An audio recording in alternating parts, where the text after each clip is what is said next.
Nosso convidado neste Essencial Now, António Garcia Pereira, advogado. Boa tarde, muito obrigada pela presença neste programa do Now. O que é que diz, para esclarecer os nossos telespectadores, o que é que diz a lei atual sobre esta questão da jornada contínua?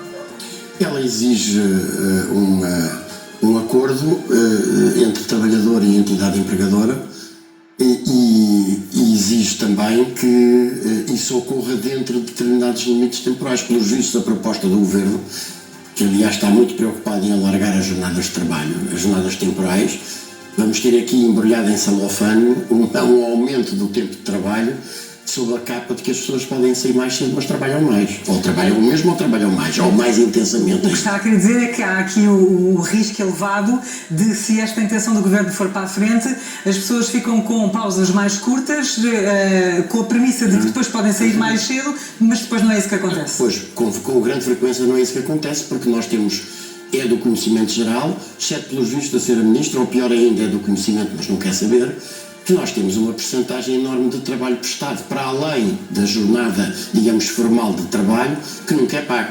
Portugal é dos países da União Europeia onde mais trabalha aos fins de semana ou para além do horário normal de trabalho, designadamente através da utilização dos meios de comunicação à distância que são apresentados aos trabalhadores, muitas vezes até como uma benesse da entidade patronal. Portugal é o terceiro país da União Europeia em que os patrões mais telemóveis colocam à disposição dos trabalhadores, mas obviamente não para que eles namorem com as respectivas namoradas, mas sim para ser disponíveis. Exatamente, e nós temos o princípio geral afirmado da conciliação entre a vida profissional e a vida pessoal, temos até consagrado já o princípio do não contacto com os trabalhadores fora do horário de trabalho, mas uma das coisas que é muito importante conhecer quando se fala em reformas laborais é o fosso enorme entre aquilo que proclama, porque a lei formalmente proclama, e aquilo depois que é a realidade prática. Dou-lhe um exemplo.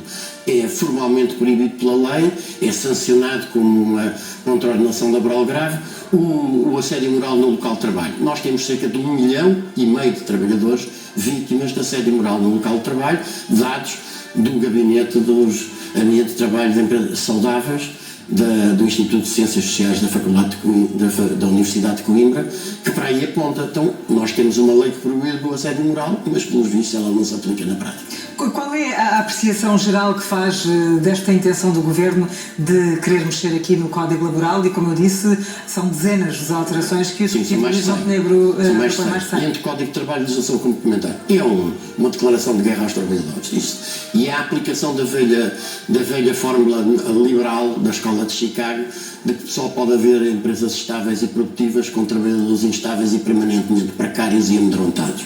E é, aliás, a repetição, mas num grau muito mais elevado, da receita que já foi seguida em Portugal na sequência do choque petrolífero de 73-74, das reformas laborais no centro da Europa, do direito de trabalho na crise, chegaram aqui em Portugal uma década depois, 89-90, do que foi feito no Código de Trabalho, e agora, e a receita é sempre a mesma, sob a capa embrulhada em celofane, conforme eu dizia há bocado, o aumento da produtividade, que é preciso tornar a economia mais competitiva. Exatamente, a flexibilidade, mas depois nunca se faz nenhum balanço se essas medidas introduziram aumentos de produtividade do trabalho e da economia. E essa também é uma falha. Essa também é uma falha, porque os estudos feitos, designadamente pelo economista Eugênio Rosa, mostram exatamente o contrário. E depois são sempre 4 ou 5 pontos fundamentais. Embaraçar e facilitar os despedimentos e a contratação precária, aumentar os tempos de trabalho, diminuir os tempos de remuneração e ir aos direitos sociais, que é uma coisa que a Ministra tem estado a ocultar, mas já um dia destes deixou escorregar, ir ao rendimento social de inserção, ir ao subsídio de desemprego e apertar ainda mais, como foi feito na altura da Troika, que expulsou dessas prestações sociais, que, recorde-se, é o que salva da situação de pobreza mais de 1,5 milhão de portugueses, e expulsar do acesso a esses subsídios sociais, as chamadas prestações sociais, qualquer coisa como 700 mil pessoas foi o que aconteceu nos tempos da Troika. E repare, é o enfraquecimento das relações coletivas de trabalho, é a caducidade da contratação coletiva, é o aperto, o ataque ao direito à greve, impondo que haja sempre serviços mínimos independentemente de critérios de necessidade, de adequação e proporcionalidade, e depois é a facilitação dos despedimentos. Dou um exemplo, podia dar 30.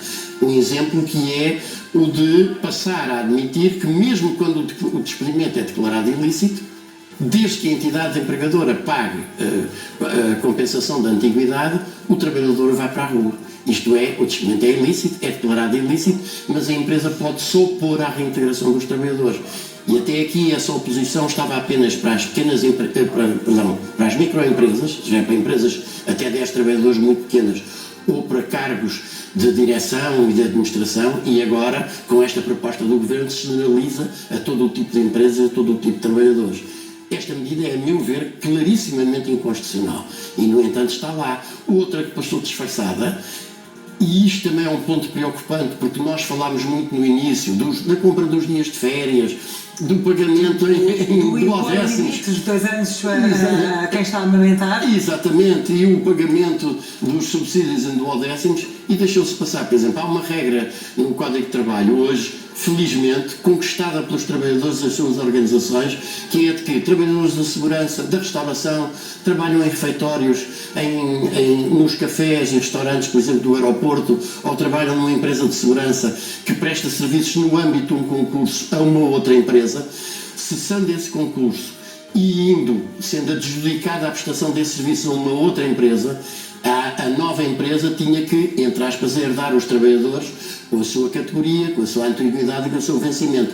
Esse preceito da lei é agora capciosamente revogado, o que significa que um trabalhador de segurança que trabalha há 10 anos numa empresa a prestar serviços de segurança para outra pode, neste momento, ser mandado embora porque a anterior empresa deixou de ter aquela prestação de serviço e vai estar à mercê de aparecer uma empresa de trabalho temporário a contratá-lo com um vínculo precário para metade do vencimento. É isto que são as alterações. Não reconhece nada de positivo nestas dezenas de alterações que o Governo tem a fazer? Porque nenhuma das pontes em que importaria intervir, nós temos imunizações de antiguidade absolutamente, escandalosamente, eu diria mesmo pornograficamente baixas.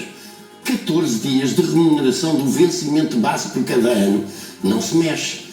O princípio que foi quebrado, que era um princípio que vinha desde o tempo do fascismo. Na gravidade disso, que o Código de Trabalho de 2003 quebrou, que era o princípio do tratamento mais favorável. Nunca um contrato individual ou uma convenção coletiva podiam conter tratamento menos favorável que o da lei. Esse princípio é mantido.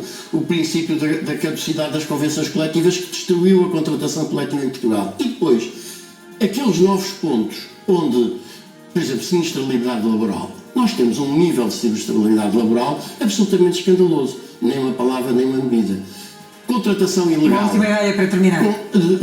Contratação ilegal, o escândalo dos recibos verdes. O que o Governo faz é acaba com a criminalização da contratação de verdadeiros trabalhadores subordinados sob a capa dos recibos verdes e revoga aquela medida que permitia, nos termos do Estatuto da ACT, que o Inspetor de Trabalho verificasse um despedimento ilícito comunicasse ao Ministério Público. Ou seja, tudo o que seja zelar, inspecionar, fiscalizar a violação das leis do trabalho é para cortar. Muito obrigada pela análise que fez aqui neste Essencial Now. Boa tarde.